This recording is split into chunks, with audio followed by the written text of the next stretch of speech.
Ke Sleman cari buah salak, mampir juga ke Candi Prambanan. Kekerasan verbal pada anak jangan biarkan, harus dihentikan. Apa itu kekerasan verbal pada anak dan bagaimana menyikapinya? Kita akan membahasnya di sini dalam program Kapas. Keluarga Allah pasti akan ke surga.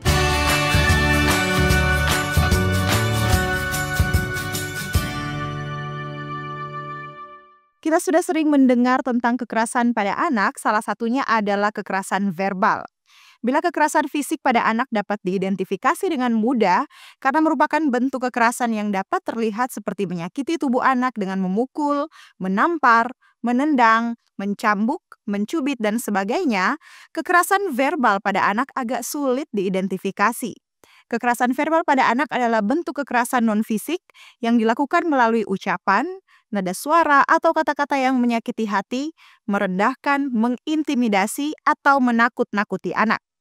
Contohnya menghina atau mencaci maki, membentak dengan suara keras atau meneriaki, mengancam dengan kata-kata kasar, membanding-bandingkan secara negatif dan mempermalukan, meremehkan, mengejek, dan mengabaikan perasaan anak. Banyak orang tua atau pengasuh tidak sadar bahwa ucapan mereka menyakiti anak karena sudah menjadi kebiasaan atau dianggap sebagai cara mendidik. Padahal kata-kata negatif dapat tertanam di pikiran anak dan membentuk kepribadiannya di masa depan. Itulah sebabnya, walaupun keduanya berbahaya, namun kekerasan verbal pada anak sering dianggap lebih berbahaya daripada kekerasan fisik. Mengapa demikian? Karena kekerasan verbal pada anak seringkali tidak disadari, namun terjadi di mana-mana dan dampaknya begitu hebat. Seperti yang pertama, luka batin yang tidak terlihat tapi nyata. Kekerasan verbal tidak meninggalkan luka di tubuh sehingga sering diabaikan. Namun kata-kata menyakitkan bisa terus terulang di kepala anak bahkan bertahun-tahun setelah kejadian. Yang kedua, merusak rasa percaya diri dan harga diri anak.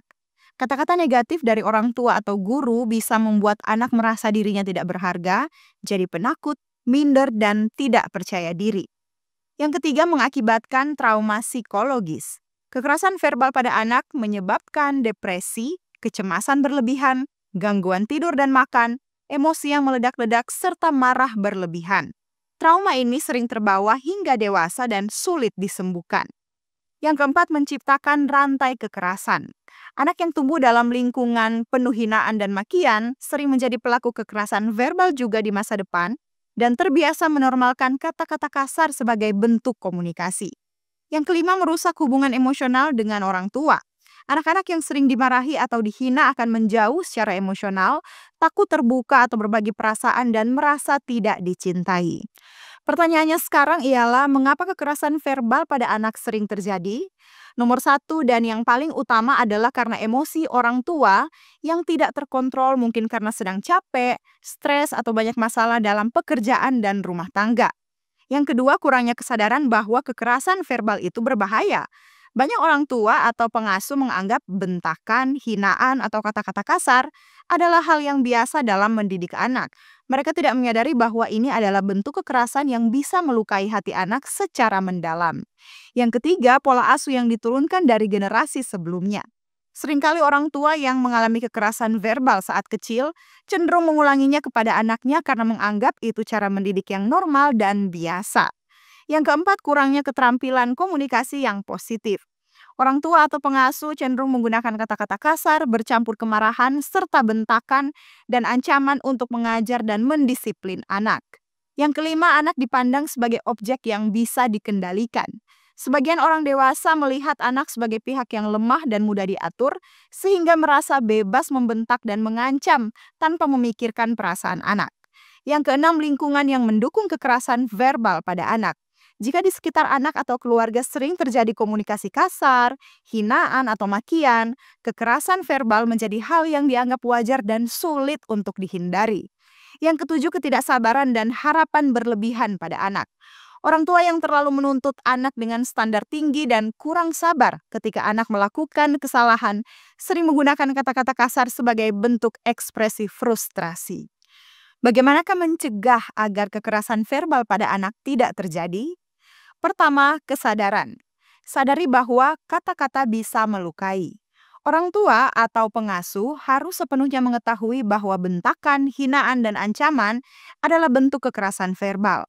Anak akan mengingat ucapan orang dewasa, apalagi yang menyakitkan. Kata-kata seperti "kamu bodoh" bisa lebih membekas daripada tamparan. Yang kedua, kelola emosi sebelum bicara. Anak sering membuat kesalahan karena mereka masih belajar. Saat emosi muncul, tarik napas dalam-dalam, diam sejenak, jangan langsung bicara. Pergi menjauh sementara jika perlu. Ingat bahwa anak tidak akan belajar lebih baik karena dibentak, tapi karena dibimbing. Yang ketiga, gunakan kata-kata positif dan membangun. Gantilah kalimat kasar dengan versi yang lebih membina. Yang keempat, bangun pola asuh yang sabar dan konsisten. Gunakan pendekatan disiplin positif, bukan marah-marah. Jelaskan konsekuensi dan alasan saat anak berbuat salah.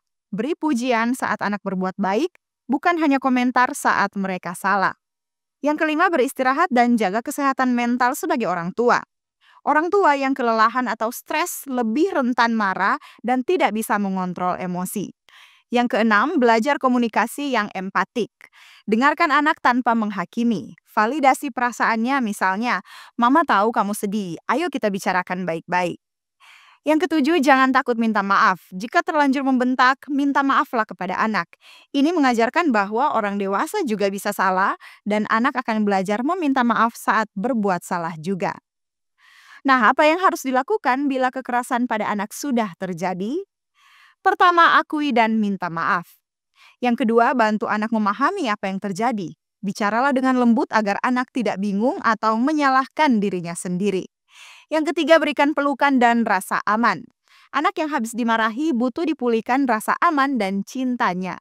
Peluklah anak, pegang tangannya, tatap matanya, dan tunjukkan bahwa kamu tetap menyayanginya. Yang keempat, ubah pola komunikasi sehari-hari. Ganti kalimat-kalimat keras dengan kata-kata positif setiap hari agar luka verbal yang lama mulai tergantikan oleh afirmasi baru seperti "kamu anak hebat, mama papa bangga sama kamu. Kalau kamu kesulitan, mama atau papa bantu ya." Yang kelima, ajak anak menyampaikan perasaannya. Beri ruang untuk anak bicara dan dengarkan dengan empati serta sabar agar anak bisa belajar mengekspresikan perasaannya dan tidak memendam luka batin. Yang keenam, buatlah suasana rumah yang lebih positif. Kurangi tekanan atau teriakan dalam rumah, buat rutinitas yang nyaman dan luangkan waktu bermain bersama anak. Selanjutnya yang ketujuh, jangan lupa minta kekuatan dan hikmat dari Tuhan dalam doa dan penyerahan, baik bagi diri sendiri maupun bagi anak-anak kita. Alkitab mengatakan dalam Efesus 6 ayat 4, "Dan kamu bapak-bapak, janganlah bangkitkan amarah di dalam hati anak-anakmu, tetapi didiklah mereka di dalam ajaran dan nasihat Tuhan." Orang tua diingatkan untuk tidak membesarkan anak dengan cara yang membuat mereka marah, sakit hati, atau memberontak. Didiklah dengan kasih, kesabaran, dan ajaran Tuhan, bukan dengan bentakan atau hinaan. Kolose 3 ayat 21, "Hai bapak-bapak, janganlah sakiti hati anakmu, supaya jangan tawar hatinya." Anak yang sering disakiti secara verbal bisa menjadi tawar hati, kehilangan semangat, rasa percaya diri, dan merasa tidak dikasihi. Ini peringatan serius bagi orang tua agar lebih bijak dalam berbicara. Sebagai kesimpulan, kekerasan verbal adalah bentuk kekerasan emosional yang nyata dan serius. Meskipun tidak terlihat secara fisik, dampaknya bisa jauh lebih panjang dan dalam dibandingkan kekerasan fisik. Anak butuh kata-kata yang membangun, bukan menghancurkan. Kekerasan verbal pada anak bisa dicegah asal haruslah dimulai dari kesadaran dan niat untuk berubah. Kekerasan verbal pada anak bisa diperbaiki selama orang tua mau berubah dan berproses dengan kesadaran. Pemulihan emosional anak dimulai dari kata-kata penuh kasih, penerimaan kesalahan, perubahan perilaku sehari-hari. Amsal 12 ayat 18, "Ada orang yang lancang mulutnya seperti tikaman pedang, tetapi lidah orang bijak mendatangkan kesembuhan." Sebagai orang tua, jangan pernah berhenti berdoa agar dimampukan mendidik anak dengan kasih, kesabaran, dan kelemah lembutan, bukan dengan kata-kata kasar, hinaan, cacian, atau ancaman, agar anak-anak kita bertumbuh menjadi pribadi yang sehat dan bahagia baik secara fisik, mental, emosional, sosial, dan spiritual. Demikianlah pembahasan kita kali ini, dan bila sahabat Kapas merasa diberkati, jangan lupa untuk like dan komen serta bagikan tayangan ini supaya semakin banyak lagi orang yang diberkati Tuhan. Tuhan Yesus memberkati kita sekalian dan salam Kapas.